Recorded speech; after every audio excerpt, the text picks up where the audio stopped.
ನಿಯಮ 4. ನಾಲ್ಕನೆಯ ಪೂರ್ವಭಾವಿ ನಿಯಮವೆಂದರೆ, ನನ್ನ ತೀರ್ಮಾನದಲ್ಲಿ ಪ್ರಜಾಪ್ರಭುತ್ವ ಜಯಪ್ರದವಾಗಿ ಕೆಲಸ ಮಾಡಬೇಕಾದರೆ ಸಾಂವಿಧಾನಿಕ ನೈತಿಕತೆಯನ್ನು ಆಚರಿಸುವುದೇ ಆಗಿದೆ.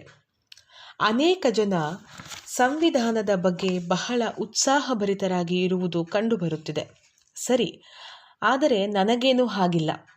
ಸಂವಿಧಾನವನ್ನು ರದ್ದುಪಡಿಸಬೇಕೆಂದು ಬಯಸುವ ಜನಗಳ ಗುಂಪನ್ನು ಸೇರಲು ನಾನು ಸಿದ್ಧನಿದ್ದೇನೆ, ಕಡೆಯ ಪಕ್ಷ ಅದನ್ನು ತಿದ್ದಿ ಬರೆಯುವುದಕ್ಕೆ. ಆದರೆ ಕಾನೂನಿನ ಉಪಬಂಧಗಳಿರುವ ನಮ್ಮ ಸಂವಿಧಾನ ಒಂದು ಬರಿಯ ಹಂದರ ಮಾತ್ರ ಎಂದು ನಾವು ಮರೆತಿದ್ದೇವೆ. ಆ ಹಂದರದ ಮೇಲಿರಬೇಕಾದ ಮಾಂಸ ಮಜ್ಜನ ಸಾಂವಿಧಾನಿಕ ನೈತಿಕತೆ ಎಂದು ಏನನ್ನು ನಾವು ಕರೆಯುತ್ತೇವೆಯೋ ಅದರಲ್ಲಿ ಕಾಣಸಿಗುತ್ತದೆ.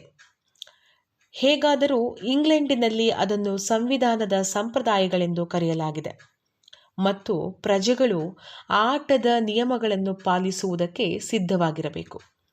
ಈ ಕ್ಷಣದಲ್ಲಿ ನನ್ನ ನೆನಪಿಗೆ ಬರುವ ಒಂದೆರಡು ಉದಾಹರಣೆಗಳನ್ನು ನಿಮಗೆ ಕೊಡಬಯಸುತ್ತೇನೆ. ನಿಮಗೆ ನೆನಪಿರುವ ಹಾಗೆ 13 ಅಮೆರಿಕದ ವಸಾಹತುಗಳು ದಂಗೆ ಎದ್ದಾಗ ಅವರ ನಾಯಕನಾಗಿದ್ದವನು ವಾಷಿಂಗ್ಟನ್. ಅಂದಿನ ಅಮೆರಿಕದ ಜೀವನದಲ್ಲಿ ಅವನನ್ನು ಕೇವಲ ಒಬ್ಬ ನಾಯಕನೆಂದು ಹೇಳುವುದು ನಿಜವಾಗಿಯೂ ಬಹಳ ಅಸಮರ್ಪಕವಾಗುತ್ತದೆ. ಅಮೆರಿಕದ ಜನರಿಗೆ ವಾಷಿಂಗ್ಟನ್ ಒಬ್ಬ ದೇವರು. ಅವನ ಜೀವನ ಚರಿತ್ರೆಯನ್ನು ನೀವು ಓದಿ. ಸಂವಿಧಾನದ ರಚನೆಯಾದ ಮೇಲೆ ಅವನನ್ನು ಅಮೆರಿಕದ ಮೊದಲನೇ ಅಧ್ಯಕ್ಷನನ್ನಾಗಿ ಮಾಡಲಾಯಿತು. ಅವನ ಅವಧಿ ಮುಗಿದ ಮೇಲೆ ಏನಾಯಿತು? ಅವನು 2ನೆಯ ಬಾರಿಗೆ ನಿಂತುಕೊಳ್ಳಲು ನಿರಾಕರಿಸಿದ. ವಾಷಿಂಗ್ಟನ್ ಏನಾದರೂ ಅಧ್ಯಕ್ಷ ಪದವಿಗೆ ಒಂದಾದ ಮೇಲೆ ಒಂದರಂತೆ 10 ಸಾರಿ ನಿಂತಿದ್ದರೂ ಅವನನ್ನು ಒಬ್ಬ ಪ್ರತಿಸ್ಪರ್ಧಿಯೂ ಇಲ್ಲದೆ ಸರ್ವಾನುಮತದಿಂದ ಚುನಾಯಿಸಲಾಗುತ್ತಿತ್ತು ಎಂಬುದರಲ್ಲಿ ನನಗೆ ಒಂದು ಚಿಕ್ಕ ಸಂಶಯವೂ ಇಲ್ಲ. ಆದರೆ 2ನೆಯ ಸಲ ಬೇಡ ಎಂದು ಅವರು ಕೆಳಗಿಳಿದು ಬಿಟ್ಟರು. ಏಕೆ ಹೀಗೆ ಎಂದು ಅವರನ್ನು ಕೇಳಿದಾಗ ಅವರು ಹೇಳಿದರು, ನನ್ನ ಪ್ರಿಯ ಜನಗಳೇ, ಸಂವಿಧಾನವನ್ನು ಯಾವ ಉದ್ದೇಶ ಇಟ್ಟುಕೊಂಡು ಮಾಡಿದ್ದೇವೆ ಎಂಬುದನ್ನು ನೀವು ಮರೆತು ಬಿಟ್ಟಿದ್ದೀರಿ. ನಮಗೆ ಒಂದು ವಂಶ ಪಾರಂಪರ್ಯದ ಚಕ್ರಾಧಿಪತ್ಯವಾಗಲಿ, ಒಬ್ಬ ವಂಶ ಪಾರಂಪರ್ಯದ ರಾಜನಾಗಲಿ ಅಥವಾ ಸರ್ವಾಧಿಕಾರಿಯಾಗಲಿ ಬೇಡ ಎನ್ನುವ ಕಾರಣಕ್ಕಾಗಿ. ಇಂಗ್ಲಿಷ್ ದೊರೆಯ ಮೇಲಿದ್ದ ಸ್ವಾಮಿ ನಿಷ್ಠೆಯನ್ನು ತೊರೆದು ಬಿಟ್ಟ ಮೇಲೆ, ಅದರಿಂದ ದೂರ ಸರಿದ ಮೇಲೆ, ಈ ದೇಶಕ್ಕೆ ನೀವು ಬಂದು ವರ್ಷವೂ ಪ್ರತಿ ಅವಧಿಗೂ ನಾನೇ ಇರಬೇಕೆಂದು ನನ್ನನ್ನು ಪೂಜಿಸಿದರೆ ನಿಮ್ಮ ನೀತಿ ನಿಯಮಗಳು ಏನಾದವು? ಇಂಗ್ಲಿಷ್ ದೊರೆಯ ಸರ್ವಾಧಿಕಾರದ ವಿರುದ್ಧ ದಂಗೆ ಎದ್ದು ಅವನಿದ್ದ ಜಾಗಕ್ಕೆ ನನ್ನನ್ನು ತಂದು ಕೂರಿಸುವುದಾದರೆ ನೀವು ಮಾಡಿದ್ದು ಸರಿಯೇ ಎಂದು ನಿಮಗೆ ಅನ್ನಿಸುತ್ತದೆಯೇ? ನನಗೆ ನಿಮ್ಮ ನಿಷ್ಠೆ, ನಿಮ್ಮ ನಂಬಿಕೆ, ನಿಮ್ಮನ್ನು ನಾನು 2ನೆಯ ಬಾರಿಗೆ ನಿಲ್ಲಬೇಕೆಂದು ಕೇಳಲು ಒತ್ತಾಯ ಮಾಡಿದರೆ, ನಮಗೆ ವಂಶ ಪಾರಂಪರ್ಯದ ಅಧಿಕಾರ ಬೇಡವೇ ಬೇಡವೆಂಬ ನೀತಿಯನ್ನು ಸ್ಪಷ್ಟವಾಗಿ ಹೇಳಿದ ನಾನು ನಿಮ್ಮ ಭಾವೋದ್ವೇಗಕ್ಕೆ ಬೇಟೆಯಾಗಬಾರದು. ಕಟ್ಟ ಕಡೆಗೆ 2ನೆಯ ಬಾರಿಯಾದರೂ ನಿಲ್ಲಬೇಕೆಂದು ಅವನ ಮನವೊಲಿಸಿದ ಮೇಲೆ ಅವನು ಒಪ್ಪಿಕೊಂಡ. ಮತ್ತೆ 3ನೆಯ ಬಾರಿಗೆ ಅವರು ಅವನನ್ನು ಸಮೀಪಿಸಿದಾಗ ಅವನು ಅವರನ್ನು ಹಿಂದೆ ಕಳುಹಿಸಿಬಿಟ್ಟ. ನಿಮಗೆ ಇನ್ನೊಂದು ಉದಾಹರಣೆಯನ್ನು ಕೊಡಬಯಸುತ್ತೇನೆ.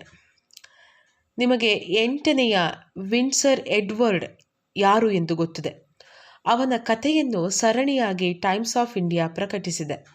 ನಾನು ದುಂಡು ಮೇಜಿನ ಸಮ್ಮೇಳನಕ್ಕೆ ಹೋದಾಗ ಅಲ್ಲಿ ಒಂದು ದೊಡ್ಡ ವಿವಾದ ಹತ್ತಿಕೊಂಡಿತ್ತು.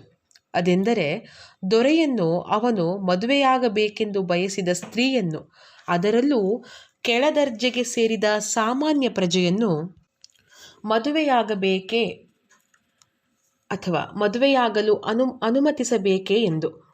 ಇದರಿಂದ ಅವಳು ರಾಣಿಯಾಗುವುದಕ್ಕೆ ಸಾಧ್ಯವಾಗುತ್ತಿರಲಿಲ್ಲ, ಅಥವಾ ಬ್ರಿಟಿಷ್ ಪ್ರಜೆಗಳು ಅವನಿಗೆ ಅವನ ವೈಯಕ್ತಿಕ ಹಕ್ಕನ್ನು ನಿರಾಕರಿಸಿ ಅವನು ಸಿಂಹಾಸನ ತ್ಯಾಗವನ್ನು ಮಾಡುವಂತೆ ಬಲವಂತ ಮಾಡುವುದೇ? ಮಿಸ್ಟರ್ ಬಾಲ್ಡ್ವಿನ್ ಅವರು ದೊರೆಯ ಮದುವೆಯ ವಿರುದ್ಧವಾಗಿ ಇದ್ದರು. ನಾನು ನಿಮ್ಮನ್ನು ಮದುವೆಯಾಗುವುದಕ್ಕೆ ಬಿಡುವುದಿಲ್ಲ. ನನ್ನ ಮಾತನ್ನು ನೀವು ಕೇಳದಿದ್ದರೆ ನೀವು ಹೋಗಲೇಬೇಕಾಗುತ್ತದೆ. ನಮ್ಮ ಸ್ನೇಹಿತರಾದ ಚರ್ಚಿಲ್ ಅವರು 8ನೇ ಎಡ್ವರ್ಡ್ ಅವರ ಸ್ನೇಹಿತರಾಗಿದ್ದರು. ಅವರನ್ನು ಪ್ರೋತ್ಸಾಹಿಸುತ್ತಿದ್ದರು. ಆ ಸಮಯದಲ್ಲೇ ಲೇಬರ್ ಪಕ್ಷ ವಿರೋಧ ಪಕ್ಷವಾಗಿತ್ತು. ಅವರಿಗೆ ಬಹುಮತವಿರಲಿಲ್ಲ. ಅವರು ಇದನ್ನೇ ಬಂಡವಾಳವನ್ನಾಗಿ ಮಾಡಿಕೊಂಡು ಬಾಲ್ಡ್ವಿನ್ ಅವರನ್ನು ಏಕೆ ಸೋಲಿಸಬಾರದು ಎಂದು ಯೋಚಿಸುತ್ತಿದ್ದರು. ಕಾರಣವೆಂದರೆ, ರಾಜನಿಗೆ ನಿಷ್ಠೆಯಿಂದ ಇದ್ದ ಅನೇಕ ಕನ್ಸರ್ವೇಟಿವ್ ಸದಸ್ಯರು ದೊರೆಗೆ ಬೆಂಬಲ ಕೊಡಬೇಕೆಂದು ಬಯಸಿದ್ದರು. ನನಗೆ ನೆನಪಿರುವ ಹಾಗೆ ದಿವಂಗತ ಪ್ರೊಫೆಸರ್ ಲಾಸ್ಕಿ ಅವರು ಹೆರಾಲ್ಡ್ ಪತ್ರಿಕೆಯಲ್ಲಿ ಒಂದು ಸರಣಿ ಲೇಖನಗಳನ್ನು ಬರೆದು ಲೇಬರ್ ಪಕ್ಷದ ಇಂಥ ಒಂದು ನಡೆಯನ್ನು ಖಂಡಿಸಿದರು. ನಮ್ಮ ಸಂಪ್ರದಾಯದಂತೆ ದೊರೆ ಪ್ರಧಾನಮಂತ್ರಿಯವರ ಸಲಹೆಯನ್ನು ಮನ್ನಿಸಲೇಬೇಕೆಂದು ನಾವು ಯಾವಾಗಲೂ ಒಪ್ಪಿಕೊಂಡಿದ್ದೇವೆ. ಪ್ರಧಾನಮಂತ್ರಿಯವರ ಸಲಹೆಯನ್ನು ಒಪ್ಪಿಕೊಳ್ಳದಿದ್ದರೆ ಆಗ ಪ್ರಧಾನಮಂತ್ರಿಯವರು ಅವರನ್ನು ಬಲವಂತವಾಗಿ ಹೊರತಳ್ಳುತ್ತಾರೆ.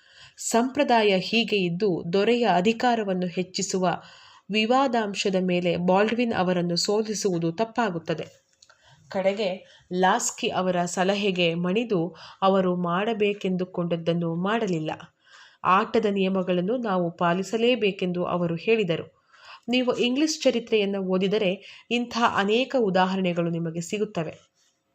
ಅಲ್ಲಿ ಪಕ್ಷದ ನಾಯಕರುಗಳಿಗೆ ಅಧಿಕಾರದಲ್ಲಿರುವ ತಮ್ಮ ವಿರೋಧ ಪಕ್ಷದವರಿಗೆ ಅಥವಾ ಯಾವುದಾದರೊಂದು ವಿವಾದವನ್ನು ಹಿಡಿದುಕೊಂಡು ವಿರೋಧ ಪಕ್ಷದವರಿಗೆ ಕೆಡುಕನ್ನುಂಟು ಮಾಡಲು ಬಹಳಷ್ಟು ಪ್ರಲೋಭನೆ ಇರುತ್ತಿತ್ತು. ಇದು ಅವರಿಗೆ ತಾತ್ಕಾಲಿಕ ಅಧಿಕಾರವನ್ನು ಕೊಟ್ಟರೂ ಸಹ ಅವರು ಅದಕ್ಕೆ ಬೇಟೆಯಾಗಲು ನಿರಾಕರಿಸಿದರು. ಏಕೆಂದರೆ ಅವರು ಹಾಗೆ ಮಾಡಿದ್ದೇ ಆದರೆ ಸಂವಿಧಾನಕ್ಕೂ ಪ್ರಜಾಪ್ರಭುತ್ವಕ್ಕೂ ನಷ್ಟವನ್ನುಂಟು ಮಾಡಿರುತ್ತಿದ್ದರು.